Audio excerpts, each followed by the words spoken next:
So, good morning, everybody. Can you hear me well?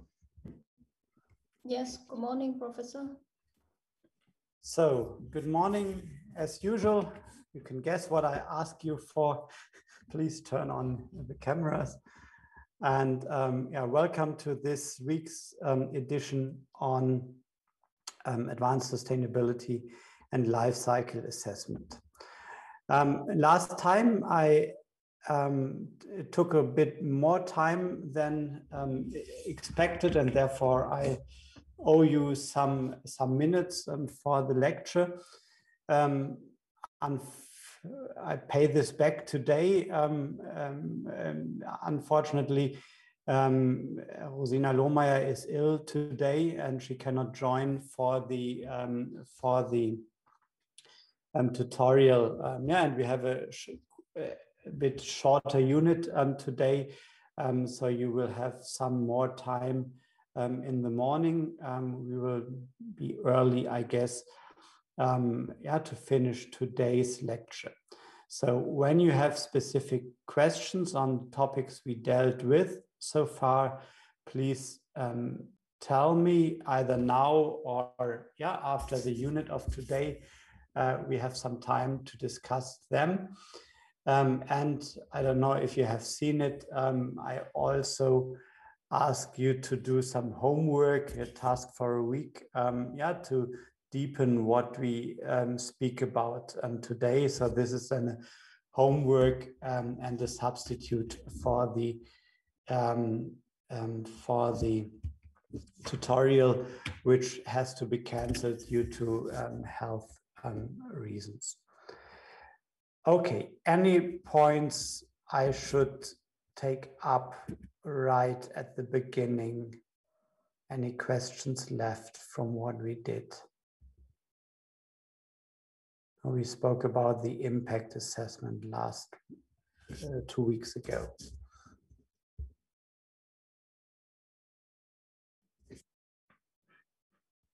Nothing? So you have some time to think whether there is something, and please do not hesitate to ask. Okay, unit for today is the last step in life cycle assessment from its core methodology. We will have another unit which deals with the documentation and the critical review. But from what we are focusing on, just a second, from what we are focusing on, we are dealing with the last basic step of life cycle assessment, which is the so-called interpretation step. We will here have a brief orientation at the beginning. I will speak about the learning objectives, then introduce and motivate the topic. We will look into the descriptions regarding interpretation in the ISO standards. And I will make a couple of remarks on methods which are applied in this interpretation step. After this, I will sum up, refer to the task of the week and the further literature. As I said before, we have, so to say, a check behind goal and scope definition, inventory analysis, and the impact assessment. And now, it comes the step of the so-called interpretation. The question I have asked quite a couple of times, but today this is really important. Can you tell us why we have arrows from each previous stage to the interpretation step?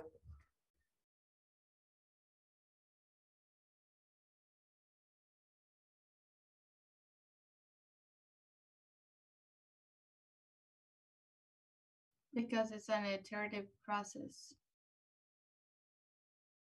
Yeah, this is not to be precise, it's not the iterative process here. Yeah, the iterative process are the backward arrows, that you take up the one or the other task again. Could you explain why this is necessary? Because we need to repeat stuff, given that at every step we get more information, or we do not find some information, or we find that something's more relevant to our study. Right, yeah, so you probably need to revise or refine the one or the other choice you made in the process, right? This is a reason for the backward flows. This would have been the second question. But to the first question, why don't we just take the results of the impact assessment for the interpretation? Why do we need the inventory analysis and the goal and scope definition as well? Mr. Nussbaumer. Because we have to know the questions to our answer, I think. Right. Yeah, so you need to look at the results. Yeah, can read books. Where computers come up with a number as a result, but have a problem in defining the question when we refer to the Hitchhiker's Guide to the Galaxy. It's not only the point about the answer. Yeah, it's a question. Yeah, on which question are we working? Yeah, this defines why we need the goal and scope definition, why we need the inventory analysis as well, Mrs. Otterbach. Yeah, we also need to take into account, for example, the assumptions we have taken to gather the data, or other limitations, and need to interpret them to really know how good our data and our results are. Okay, so that's fine. We could stop here. You reached already 50% of the important points for today for the interpretation step. This is why I repeat this so often. Because this is central. When we go through the whole process here, it's not an easy thing then to say, well, the result is and everything is fine. It's a more sophisticated, more complex issue. To draw the right conclusions, to interpret the results, the finding of your study in a good way. And this takes into account considering everything what we did so far, and this takes into account also the necessity to probably revise, refine, or adapt the previous steps. Okay, so in the end of this lecture, you should be able to explain the content of this phase of the interpretation.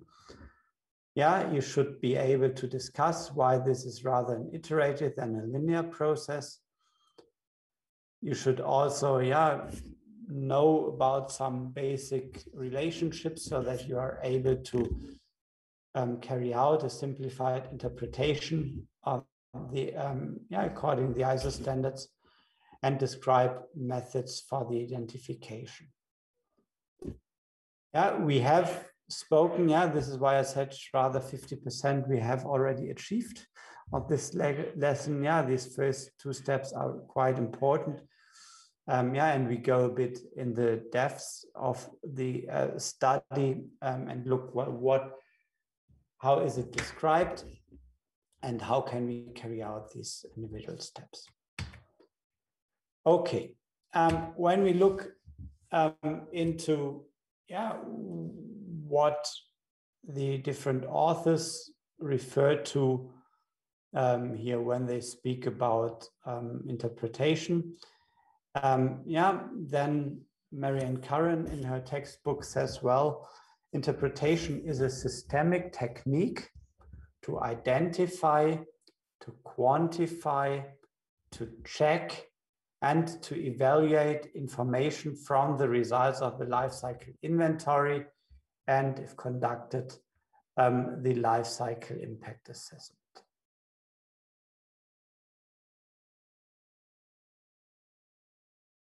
One thing she leaves out here, yeah, this is something which is debatable. Do you imagine what she leaves out and does not address explicitly?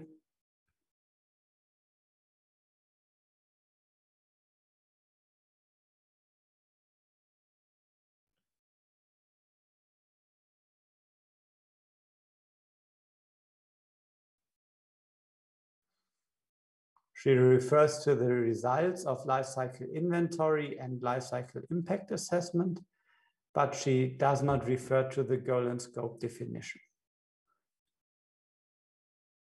Yeah, this is something which I would add personally here to what does he say? Yeah, evaluate, identify, quantify, check, and evaluate against the goal and scope definition. Yeah, the results of the life cycle inventory. This is something which is not stated explicitly.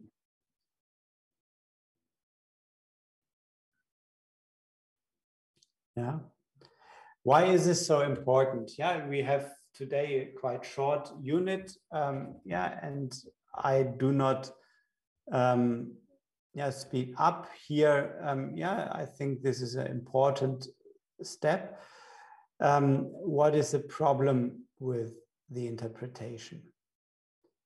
Yeah, the results of an LCA, yeah, are not always easy. Yeah, this is not basic math.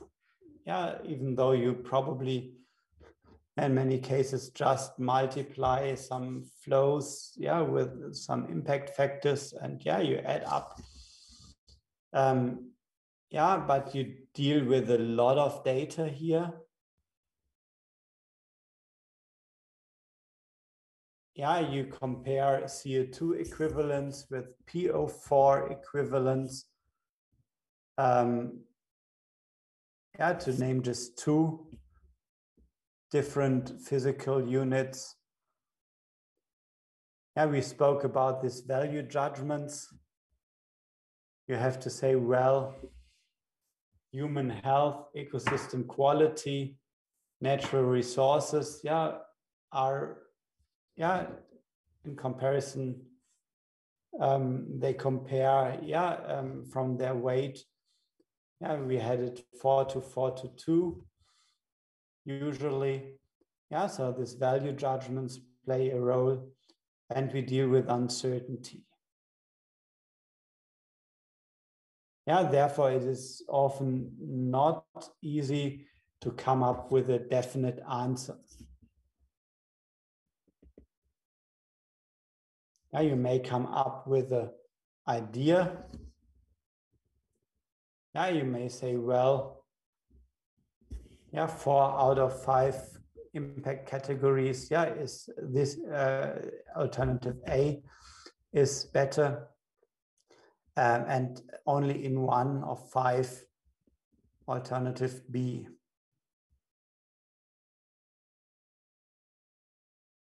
Yeah, but alternative B may, or this one category may be human health. And so the question is, how do you rate this? Yeah, how do you interpret this? What is more important for you? Yeah, climate change or human health? Yeah, so we have here, some probably contradicting results. Yeah, not everybody is able to really understand and to go through and discuss this through. Yeah, not everything may be transparent, not everything may be really easy to comprehend. Yeah, and therefore, well, this is not an easy task. Many studies also, present results of the inventory and the impact assessment and leave then the interpretation to the reader. Which is also not good, because for the given reasons, it's difficult to draw the right conclusions. And in the consequence, people may be confused or even worse, misinterpret the results here.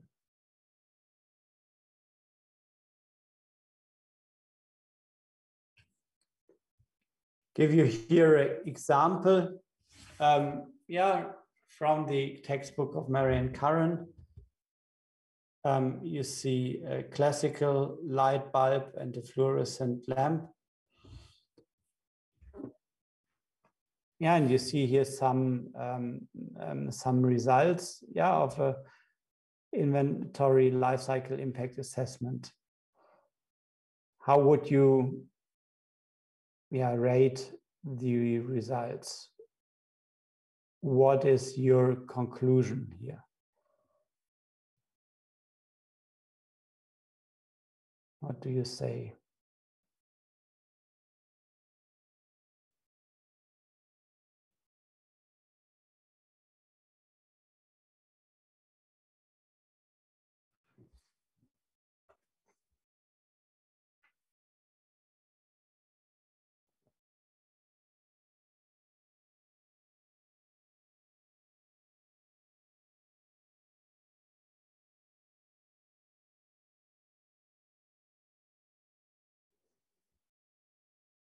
Nobody willing to? Mrs. Otterbach. Just in terms of the ecotoxicity, the old light bulb is performs better in this context, but I think the problem is that if we often turn on and off the lights, the new LEDs are getting breakdown faster, and therefore, we have another aspect that we might need to consider. Mr. von Lojewski?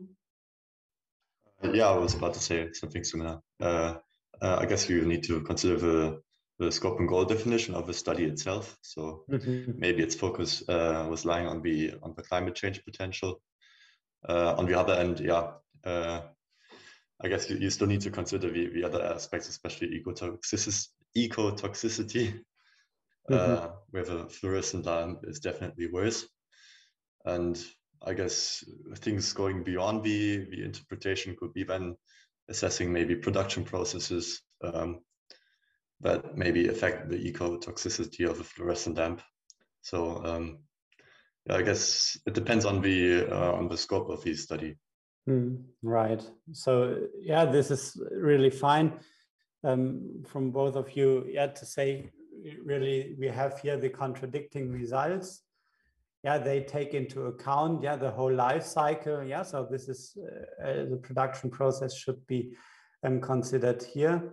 But the point is what was really the goal and scope definition? Was there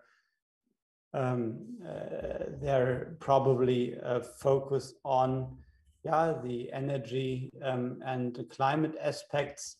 This is one thing. So this is the question: how do we to which question do we relate here? Is it the more comprehensive picture we want to have?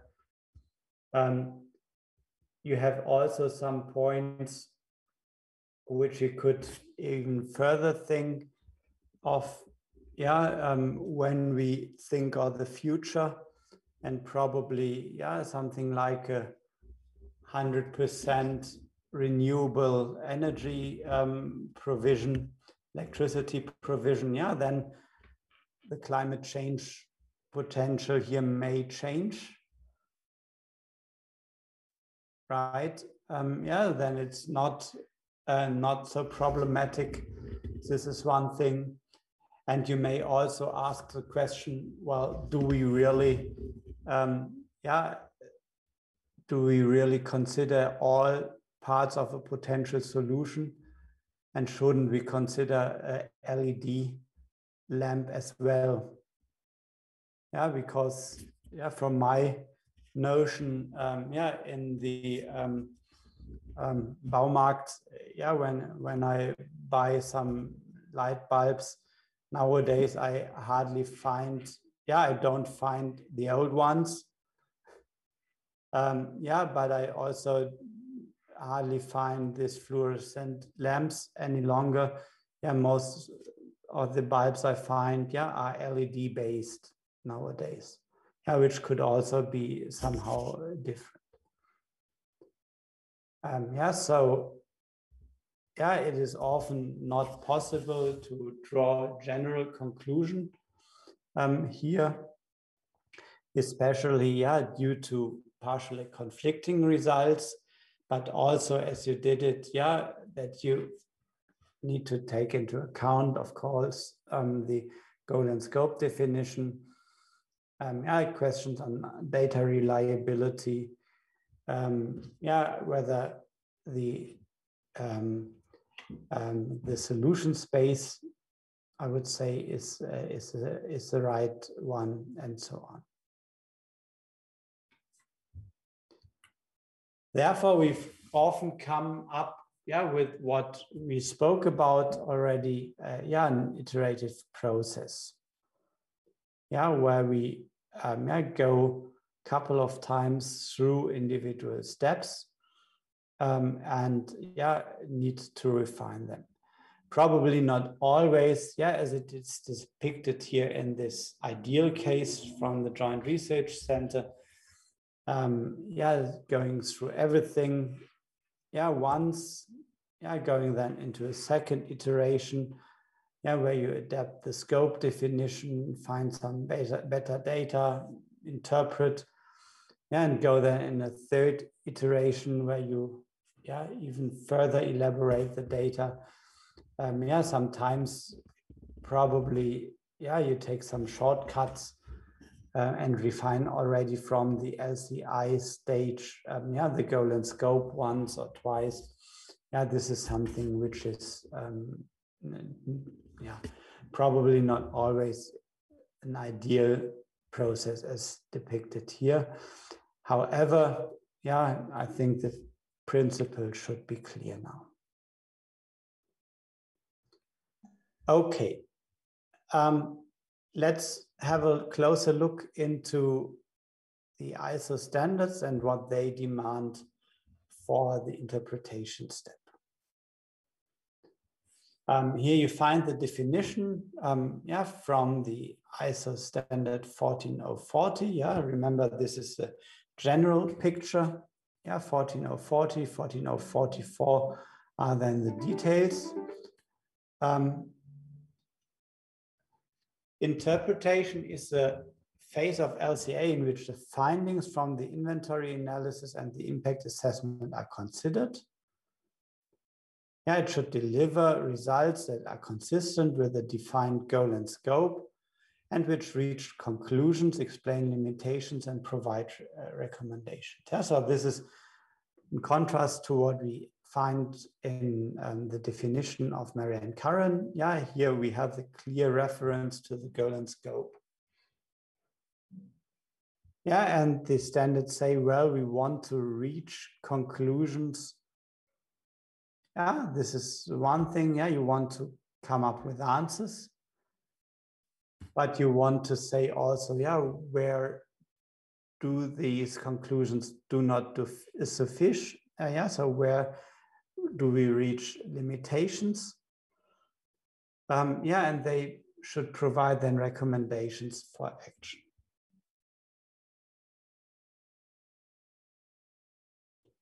Yeah, then we find some further explanations. Yeah, we have a relative approach here. Yeah, so we compare the one solution against the other. Yeah, and they do not really predict actual impact on category endpoints,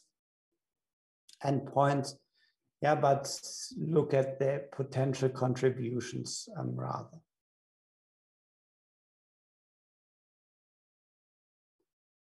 Yeah, so this is one point. Second point is then, yeah, we try, often we come up with the conclusions and recommendations, yeah, which give then an explicit answer to the questions of the golden scope definition. And yeah, we may somehow repeat the one or the other result of an LCA, yeah, since it is the aim of the interpretation to provide a understandable, complete and consistent presentation of the results.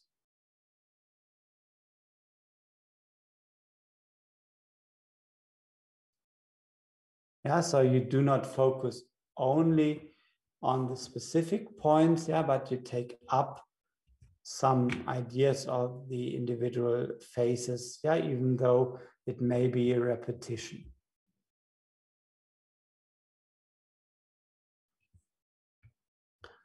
ISO 14044 provides then a graph, yeah, which illustrates a bit further this step of the interpretation.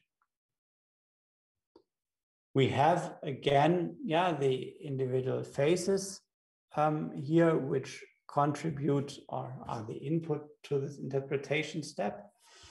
And you see at the down right corner here, yeah, the application potentials, yeah, of conclusions, limitations, and recommendations. And ISO describes the step now as a two-stage analysis, where you in the first place look, yeah, at the results provided from the previous stages and identify those aspects which are significant. Yeah, so what you have to look at. And these significant parameters are then further evaluated. Are they complete? Or is something missing?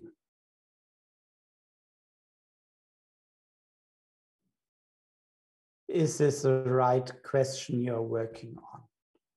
Or do you have to refine it, for example? Are the life cycle stages which you consider complete? Or did you leave out something? Is specific data missing?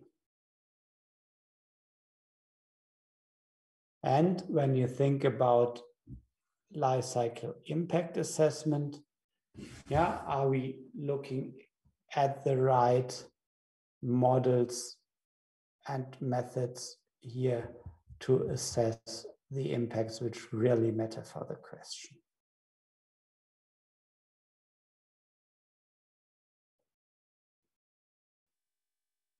Second point are sensitivities.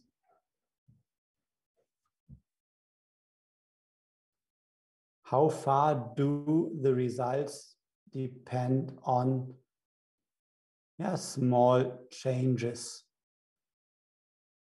For example, in the life cycle inventory data.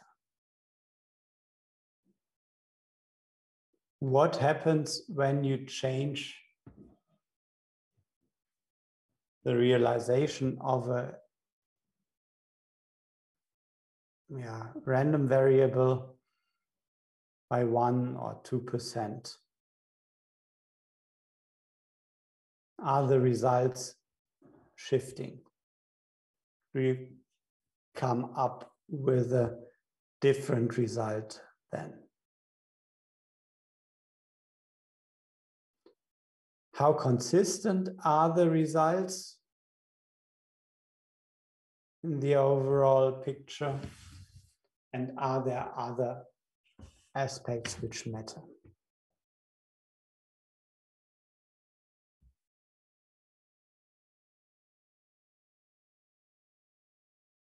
Yeah, you may then need to reiterate.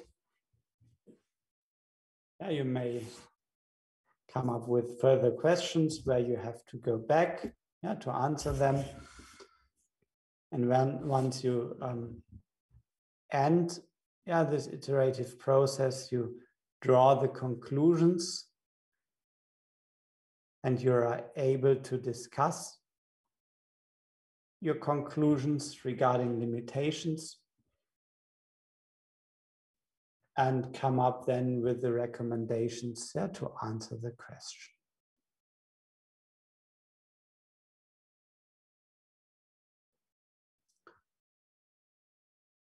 Okay, this is in general, I think, what I said already, just, yeah, for the documentation in the material. Yeah, I think most points I explained here. Probably two parts. Yeah, what I haven't mentioned specifically. Yeah, you may discuss, yeah, how appropriate is your definition of the system function, functional unit and system boundary. Yeah, do we have to adapt something here? Yeah, this is something which is central, of course. Yeah, and there is a point, yeah, that you discuss also the quality of the data. Yeah, and that you may identify, yeah, limitations to the results when you see, well, yeah, we compare, for example, two options, yeah, and the results are close by each other. And yeah, a small change in uncertain data, yeah, will turn the preference here. Yeah, this is something which can happen.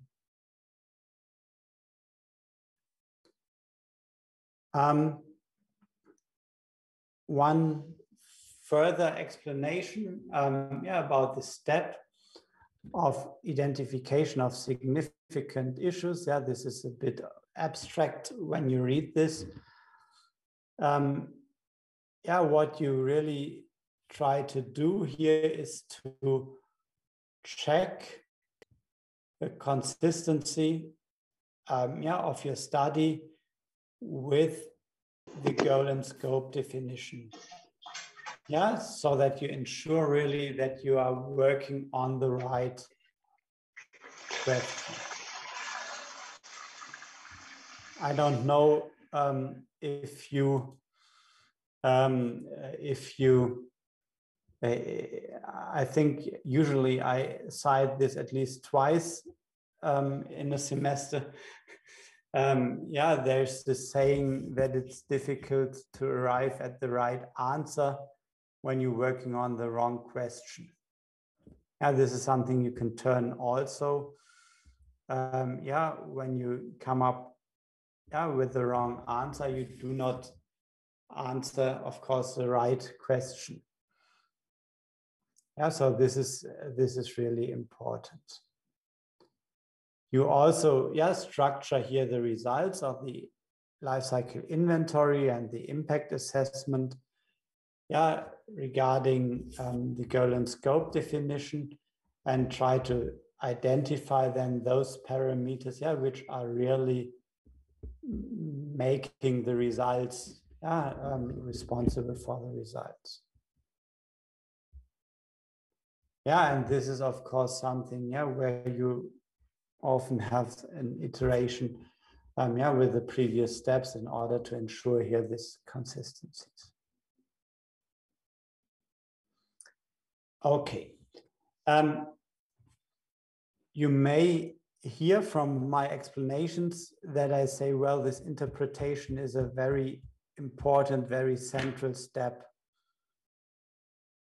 Yeah, this is somehow in contrast to, yeah, what you read in the textbooks and in the standards. yeah, there you find only little guidance on how to carry out this.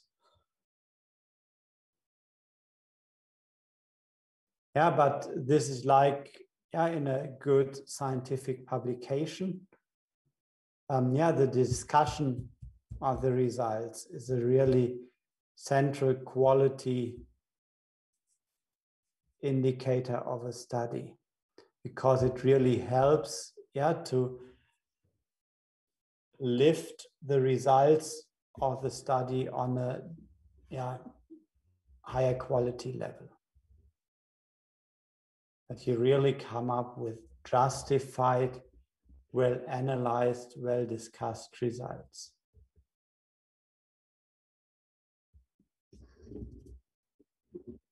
Okay.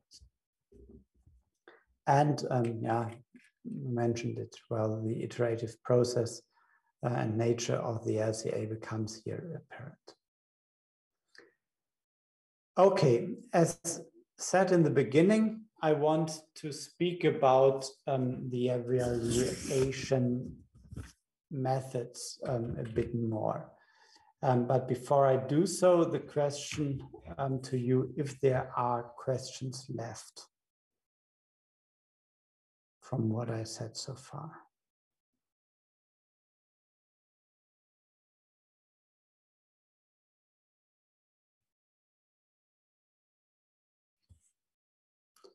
Not, yeah, what do we try to do here in this step?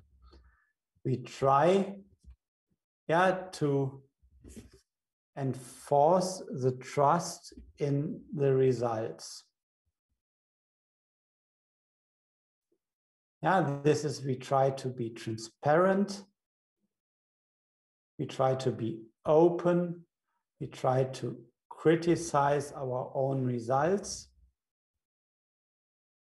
Yeah, so that nobody gets the wrong impression about, yeah, what we are doing, how we are doing, that we are trying to greenwash, that we are trying to hide some things.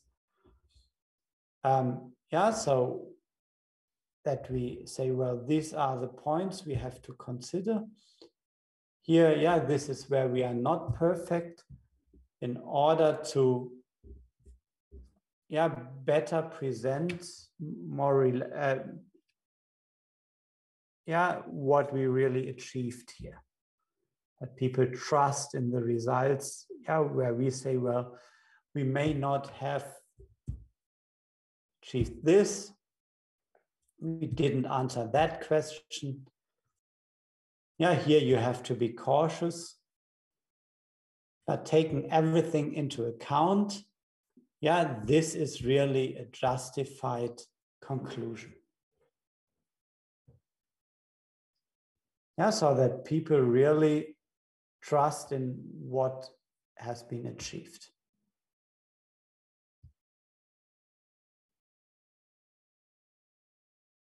Yeah, this is often similar, yeah, to what I tell also in the supervision of a thesis or so. Yeah, do not do everything, yeah, but yeah, achieve only, yeah, little in doing this everything. Yeah, do what you really want to do and what you have to do to solve a problem you're working on.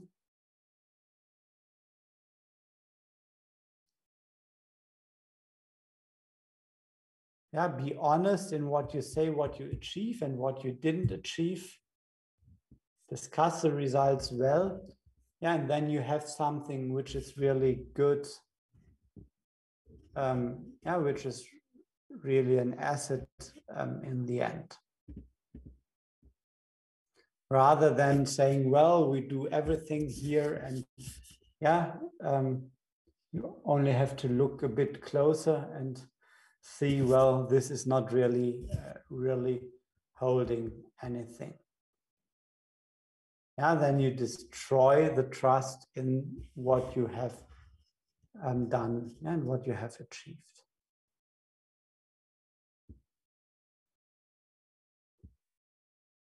And yeah, you want to come up, yeah, through this evaluation then with a complete, comprehensive and clear overview of the results.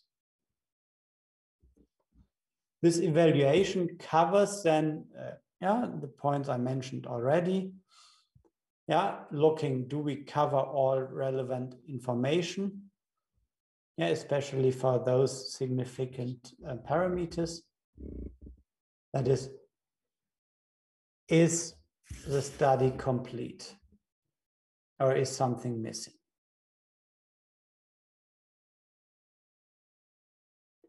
Second point, yeah, a sensitivity check. Yeah, looking at the uncertainties in the results and how they influence the conclusions. Yeah, this is something you have to do, yeah, when different allocations are possible. To see how far does the choice of the allocation method influence the results here. And yeah, to carry out a consistency check. This means that we determine, yeah, whether the assumptions, methods, and data we used are consistent with the golden scope.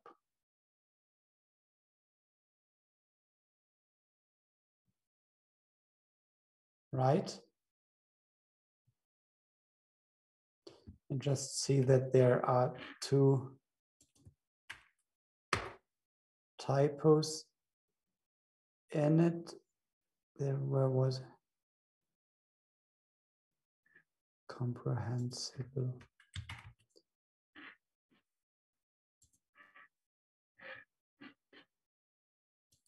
Okay. So what can we do then in order to carry out these steps? There are some approaches, yeah, which are numerical, yeah, which come up with figures, and yeah, some others, yeah, non-numerical approaches. I will focus here on two parts which are mentioned here because they are, from my perspective, the most important ones. The first one is a so-called contribution analysis. Yes, to determine the contribution of the individual life cycle phases or different inputs and outputs to the results of the LCI and LCIA. You see here a table as a result from a contribution analysis on the life cycle inventory. When you look at this table, this is a fictitious process, table from the ISO standards, which is not further justified. I tried to look up what it stands for, what type of chain it is. It is not really described there. It's just a table. But when you look at this inventory results, what are the conclusions you could get from the life cycle inventory phase? Excuse me, one point. There was also a typo in this first or in the second column. It should read material production and not marginal production. I will upload a revised set of these slides. If you printed them out already, it should read material production here. Sorry for this. But what do you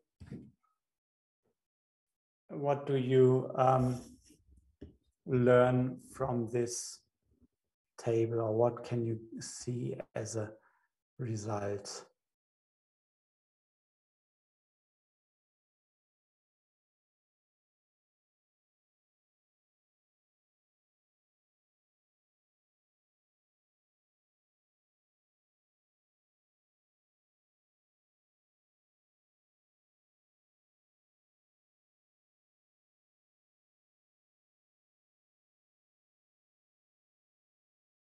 Mrs. Otterbach? We can see how important the different life cycle stages are. So how much do they contribute to the, for example, CO2 emissions, and therefore we can focus then on the most important aspects for, checking our results, for example, and pay the most attention to these stages. Yeah. So what would be the, your conclusion when we would, look at, the CO2 emissions? What is your conclusion? That the material production is most important. Mm-hmm. Right. Yeah. So when you want to do something on CO2 emissions, then probably you have the biggest lever, the highest impacts when you achieve a 10% reduction in material production, rather than looking at the comparable small figures of manufacturing, for example.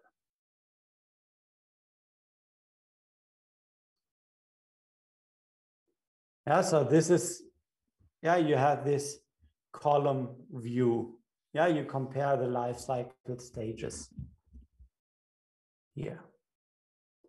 Yeah, you have also the row perspective. Sorry. It's different. Yeah, so this is the row perspective. Yeah, you look at the CO2 emissions and where do they occur in the individual phases. The second point is, then the column perspective. Yeah, that when you say, well, we want to do something, we want to make our materials production cleaner.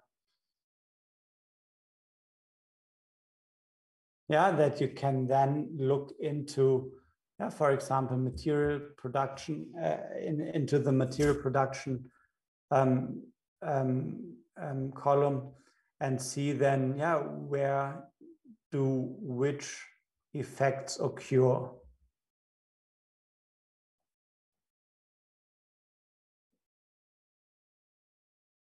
Yeah, and this could be, as I said, it's a fictitious process, but I would think, well, we have NOx emissions, we have a comparable small amount of solid waste. Yeah, we have hard coal demand, and then something more than a factor of 3.6. It's more than 3.6, a factor between hard coal and CO2. Yeah, so probably it's a combustion process. Yeah, where you oxidize the coal. Yeah, which leaves then as CO2 the process. Yeah, you have NOx emissions associated with it. You have the solid waste, probably a slag from or ash from burning. So this is something, where you could say, well, probably we can make this a bit cleaner, when we change from hard coal to natural gas. Which is, I think most of you didn't hear my resource and energy management lecture.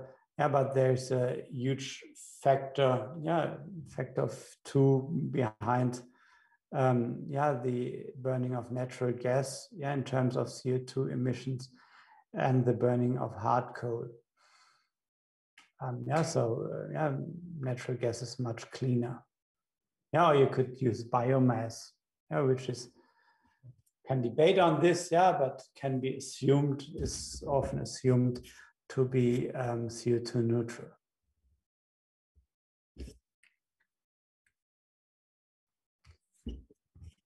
Second point, contribution analysis of the impact assessment of the bulbs. This is going further. We had the results, of the inventory. no, sorry. Yeah, the contribution analysis to the to the points, yeah, where you say where does our where do our impacts come from? Yeah, you see a different picture here. Yeah, the impact of electricity production on the total climate change potential is higher for the classical light bulb in comparison to the fluorescent lamp. Yeah, where you can see, well, what happens, yeah, when our electricity production gets cleaner. Yeah, when we change to renewable energy. And this would become here 0, for example. Yeah, how do the results change? And you would see, well, the difference between the two of them would become smaller. Remember, yeah, in comparison to this table, yeah, you do not have the absolute terms here. Yeah, these are only relative percentages. Yeah, therefore, one would have to look a bit further into the details. But you can do this, and this was important from my perspective, on the LCI and the LCIA step. Uncertainty analysis means then to systematically analyze how uncertainties occur and to what they add up in your study. Yeah. And here you may come up with problems that your data is not really reliable, that it's really difficult to come up with definite conclusions here. However, you will get at least a better understanding and see, well, how do the results depend on the inventory data, for example, and the uncertain parameters, so that you probably get at least a support, in deriving your recommendations. Mr. Abishev. I had a question, Professor. In the contribution analysis table, I was wondering how can you compare the in a column within one column, right? Which one of the impact CO2 or NOx, if they are described in kilograms, how they are comparable? Is there some kind of guidance onto understanding which one of these impacts are more critical, for example? Like they were all expressed in kilograms. Yeah, this is somehow dependent on the type of impact assessment method. Yeah, here you have only one impact category, right? And then you can only compare this one. However, I can just give you another example, just a second, from the last unit.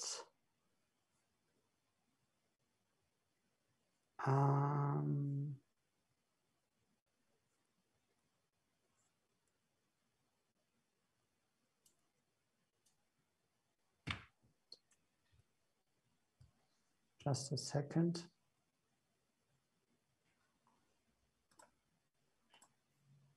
When you recall the biofuel one? Right here in the biofuel example, when you recall this eco indicator, sorry, this is wrong.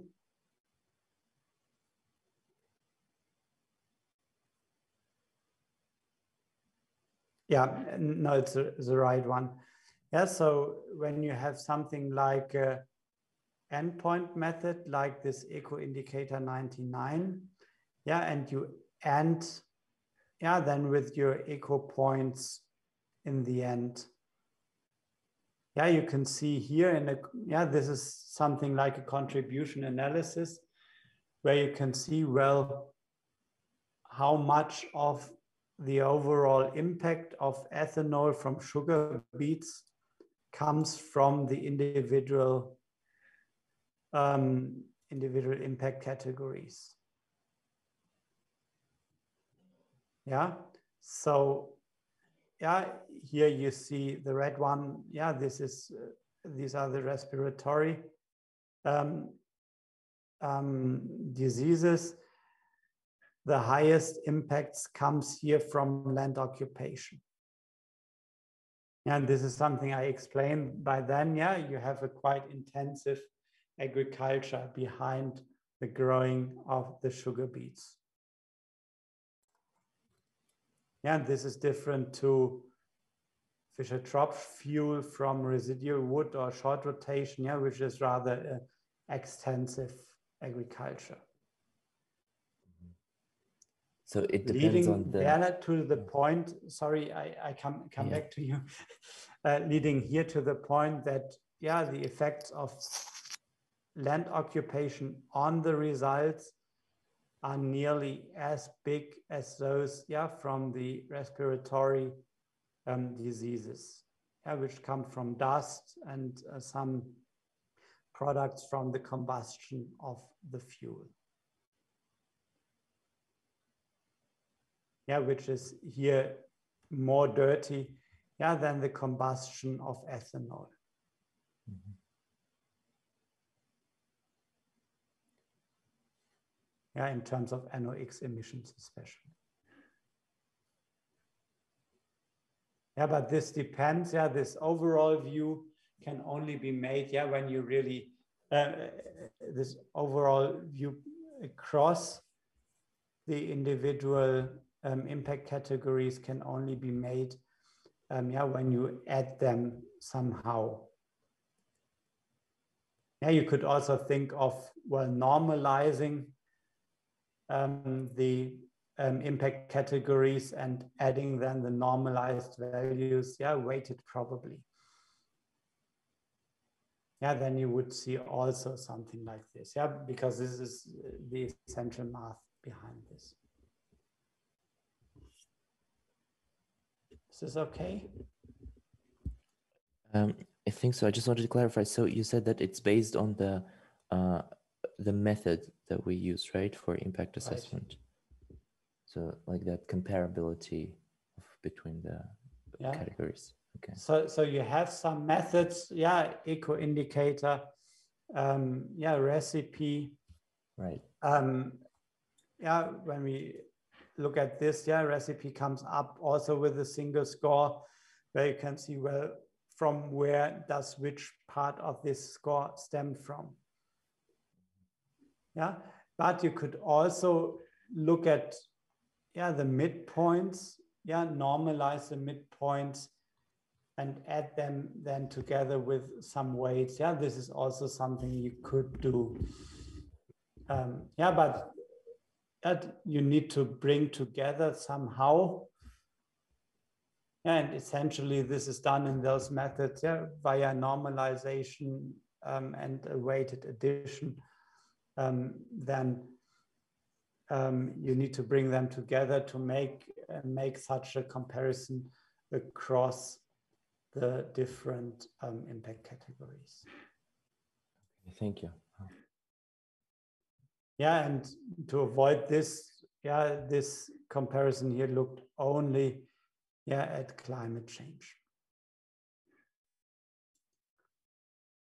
Okay. Regarding, yeah, uncertainty analysis, yeah, this is a point I would focus on in a specific unit, yeah, which is yet to come. Therefore, I make, yeah, just this reference forward, so to say. Yeah, you may have come across Monte Carlo simulation in other lectures as well. Yeah, this is something where you assume the uncertain parameters, yeah, to have a probability distribution behind them. Yeah, and yeah, like in a casino, yeah, you draw, yeah, you throw the dices, so to say, yeah, to see, well, and you do this quite often in order to see, well, yeah, what are the results? Yeah, usually, yeah, what is the probability distribution here of the manifestation of different uncertain parameters, yeah, and how does this lead to different results, where you end up then, yeah, with average values here depicted in the columns, yeah, for global warming, fossil fuel use, acidification, and so on. And you see this these indications of yeah, how far do the results vary? Yeah, so that you can see here, yeah, this is LCA for different transport fuel alternatives. Here you see that despite the uncertainties, yeah, you come up for global warming potential, for example, with a quite clear picture. Yeah, for global warming, yeah, for sure. Yeah, the biodiesel 100 is the best option. And even taking into account the variations, yeah, the electric vehicle is the second one. Yeah, showing some confidence intervals. Yeah, then for the probabilities, yeah, it is possible then, yeah, to say, well, even though, yeah, we have uncertain parameters here, the results are in the most cases, yeah, quite clear. Yeah, for the global warming potential, we have conclusion which is not really clear between this low sulfur diesel car in comparison to the ethanol car. Yeah, but this is, yeah, considering the uncertainties and taking the average values the same. Yeah, the two of them here are not really clear. Yeah, but the order between the others, yeah, biodiesel, electric vehicles in the first and the second place, and gas at the last place is quite clear. And it is also, yeah, when we look at acidification, yeah, you see also quite clear results. Yeah, low sulfur diesel is the best. Well, that's natural. Yeah, the acidification mainly stems from the sulfur in the diesel. Yeah, when you have a diesel without or with only very small amounts of sulfur in it, yeah, then this looks quite good. Yeah, gas can have significant, when you have sour gas, can have significant amounts of sulfur in it as well. Yeah, biodiesel, I do not exactly know where the acidification stems from. Yeah, here we have a unclear position regarding the electric vehicles, which could be, yeah, the third, but could also be the last place. Yeah, just to show you, yeah, how to what can be done with such a Monte Carlo analysis. yeah, you can look, well, how do the results look like when you take into account the uncertainties? Yeah, and even when you are not coming up with a definite answer, then yeah, at least it helps you to get an impression of how this looks like. Mrs. Otterbach. I have a question. How do we determine these uncertainties or the confidence intervals? Is this a value-based judgment or based on literature? Now this is then, yeah, you take then assumptions on the probability distribution. Yeah, so this is yeah, the mathematical tool. Yeah, probably mathematicians would say, well, this is not a mathematical tool, this is gambling. But this is, yeah, the tool set of Monte Carlo simulation. Yeah, where you say, well, we assume, yeah, that these uncertain parameters are random variables.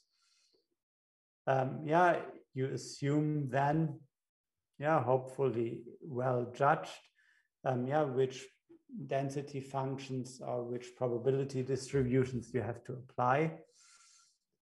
Yeah, then you have software systems which you can use. Yeah, there are some basic things in, I think there are some basic things you can use in Excel already. Yeah, I had in the MFA and LCA lecture on the bachelor level, yeah, we have an experiment, yeah, with a small Excel sheet, yeah, on Monte Carlo simulation. I think we don't have it yet in the tutorials, but we may take it up, yeah, for the tutorial on uncertainties. And well, then you draw, yeah, 1,000, 10,000, 100,000 times you draw the random variables, and yeah, you add then, yeah, for these realizations, you add then the values, yeah, and come up then with a probability distribution for global warming potential here and the others. And this is how this works in general, but we will deal with it in more detail in the uncertainty lecture. Okay.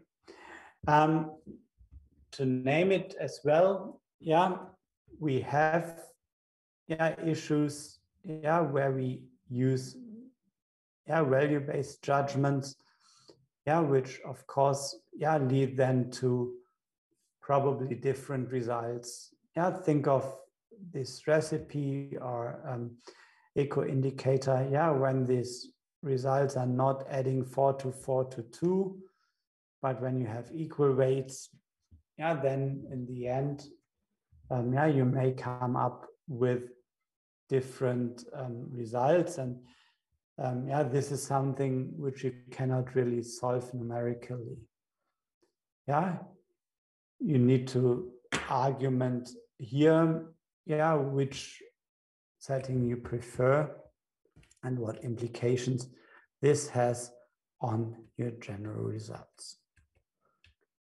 Okay, so far to the yeah, methods for evaluation. As I said, some selective ones which I deem to be the most relevant here. To sum up, yeah, we reached here with this interpretation step, the last step of the LCA.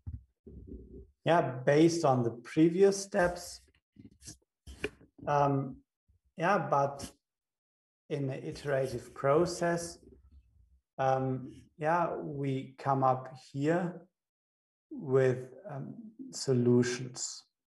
The step is, yeah, often not really extensively described. Yeah, there are books on impact assessment, yeah, a couple of them. There are books on inventory analysis, yeah, but yeah, the interpretation step is often not really described in detail.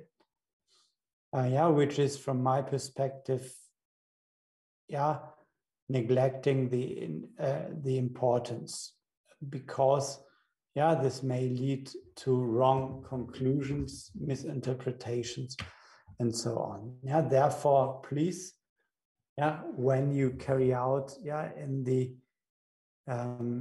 case study seminar, your own LCA, yeah, please, yeah, reserve some time, yeah, for this interpretation step, yeah, that you're really able to probably refine something. Yeah, that you carry out an in-depth analysis. Yeah, this really lifts the level of your study up, yeah, to a huge extent.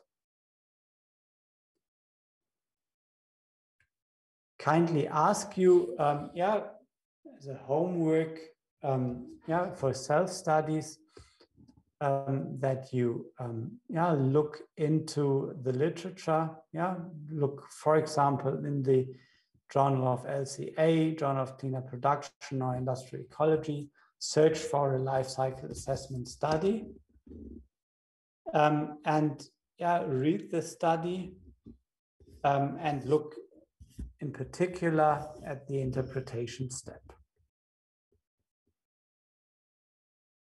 Yeah, look how clearly it is described. And yeah, apply those quality criteria I mentioned today. Yeah, look into the consistency, into the contribution analysis, into the uncertainty analysis, and see, well, how are they dealing with these issues? Yeah, and what do you learn from this? And yeah, probably, yeah, when you do the LCA case studies, yeah, what do you learn from this for your project? Yeah, I will make a brief repetition and collection of the insights on this at the beginning of next week's lecture. That's it for today. You see here the references. Yeah, as I promised, yeah, I give you back some of the minutes I owe you. Yeah, please, yeah, when you have more time this morning, yeah, make use of this time and really look into the study. It's really, yeah, good, especially now when we, yeah, reach the end of the LCA. Yeah, when you have a look into, yeah, different types of studies, yeah, how they are carried out, what the results are, yeah, with a particular focus on the interpretation step. Yeah, this really helps you to reflect what we spoke about, yeah, so far in this semester, yeah, at the first-hand actual study. Are there any questions left for today? Mrs. Eiperle. Yeah, as you mentioned before, that the interpretation step is often covered only shortly. Do you have any recommendations, like literature, books, where we can find more information about this? Just a second.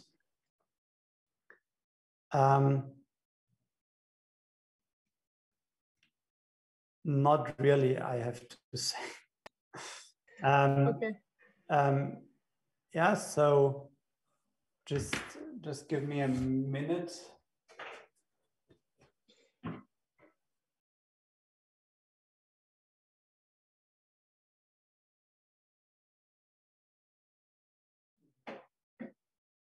Fortunately, I have it at home. Just a second.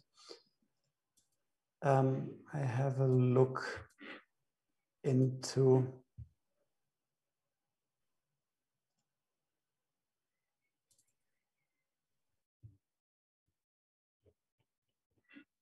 just that I do not say something wrong here.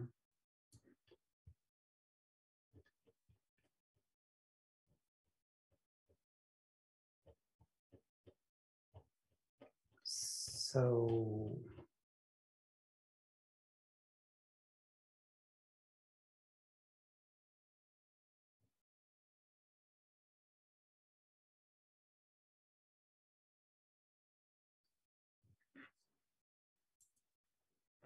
just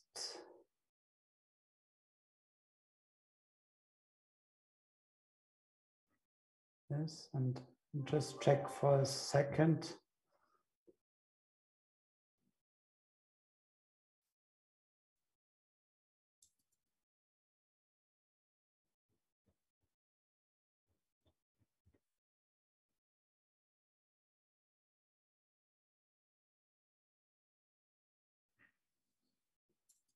And the last one.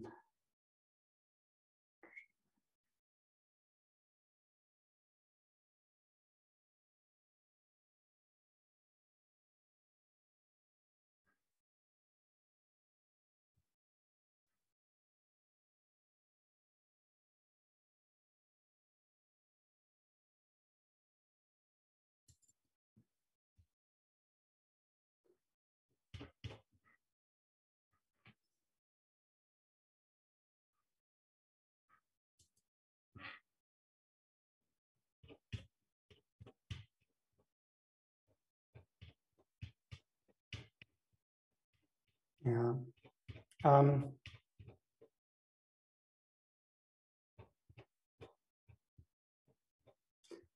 I think the most comprehensive,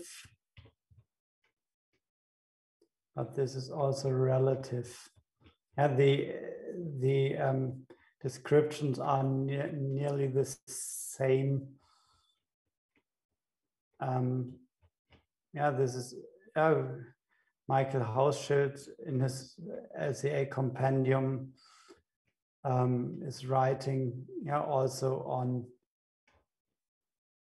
Yeah, so the book he has here has 1,000 pages, and 10 are on the interpretation. Okay. Right. But yeah, you may look at, I just can share this. Yeah, so this is it. And as I said, around 1,000 pages. And in chapter 12, yeah, on approximately 10 pages, he's writing something.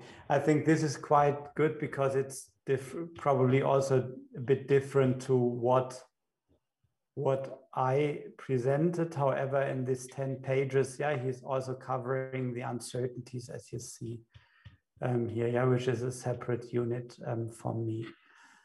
Then we have here this is the Guinea book. Yeah, from 100 pages, yeah, they at least dedicate around 10 pages, yeah, so 10% on it, but it's nearly covering the same. Yeah, it's a little more information in comparison to what I presented to you. Okay. And the last point is here, yeah, this is Klöpfer Graal, the textbook. They also have, they have, yeah, interpretation, reporting, and critical review. Yeah, this is the next unit we will have here all together. Yeah, and they have also 10 pages on it. Yeah, and there's little more information, in comparison to what I presented here.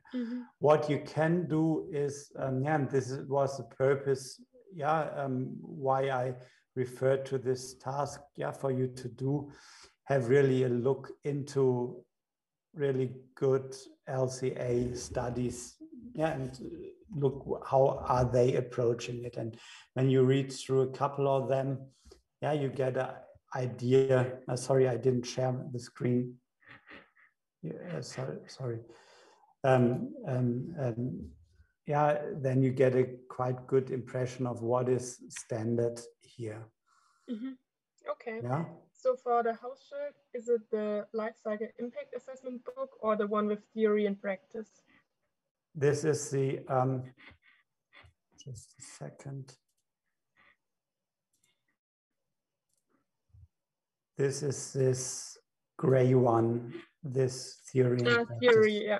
Okay, all right, thank you. Yeah, this is for all of you. Yeah, when you are really looking for details, yeah, this is quite a good compendium, yeah, where you have in one book everything. And this is available in the TUM University Library, yeah, as an electronic copy. Yeah, so when you're looking for specific topics, this is okay. And then there is a series. I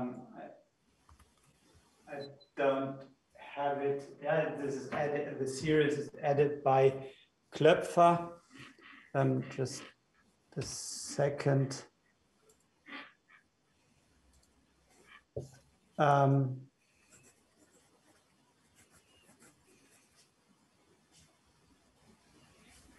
This is probably the second one you mentioned, Mrs. Eiperle. There's a series in Springer, yeah, which is called LCA Compendium, yeah, edited by Walter Klöpfer and Marianne Curran. Yeah, you know the two authors for the main textbooks I use here. Yeah, and in that series, there are a couple of books, yeah, focusing on specific aspects of life cycle assessment, yeah, with individual books, then, yeah, which are edited books as well, yeah, and there you can find then, for example, on life cycle impact assessment, here, yeah, really a compendium, yeah, which is depicting from a scientific point of view, yeah, the latest developments. Yeah, latest developments is now, yeah, already also 5 years old, but this is quite good reference. Yeah, when you want to look at, for example, yeah, how to measure climate change. Yeah, then you have here a chapter focusing on climate change in specific.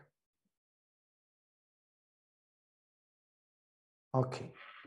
Any further questions?